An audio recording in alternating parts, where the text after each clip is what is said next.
আল্লাহ তাআলার কুদরতি পা জাহান্নামের ভেতরে ঢুকিয়ে দিবেন। জাহান্নামের সবচাইতে হালকা আযাব হলো ওই ব্যক্তির আযাব যার পায়ে দুটো জাহান্নামের আগুনের জুতা পুড়িয়ে দেয়া হবে। ওই আগুনের উত্তাপে তার মাথার মগজগুলো ভাতের মারের মতো টপ টপ টপ টপ করে বেয়ে বেয়ে পড়বে।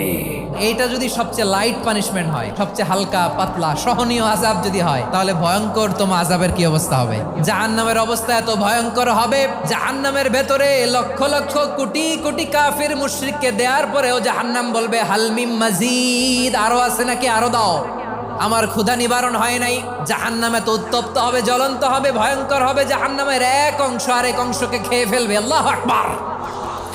জাহান্নামের রক্ষী ফেরেশতারা কি করবে তারা নিজেরাও বুঝতে পারবে না। কোনো কিছুতেই যখন জাহান্নামকে শান্ত করা যায় না, আল্লাহ তাআলা তার কুদরতি পা জাহান্নামে ঢুকিয়ে দিবেন। দেওয়ার সাথে সাথে জাহান্নাম থেকে আওয়াজ আসবে, কাত বিইজ্জাতিকা ওয়া বিকারামিকা, আল্লাহ আপনার ইজ্জতের কসম, যথেষ্ট হয়েছে, আর লাগবে না। সুবহানাল্লাহ বলেন।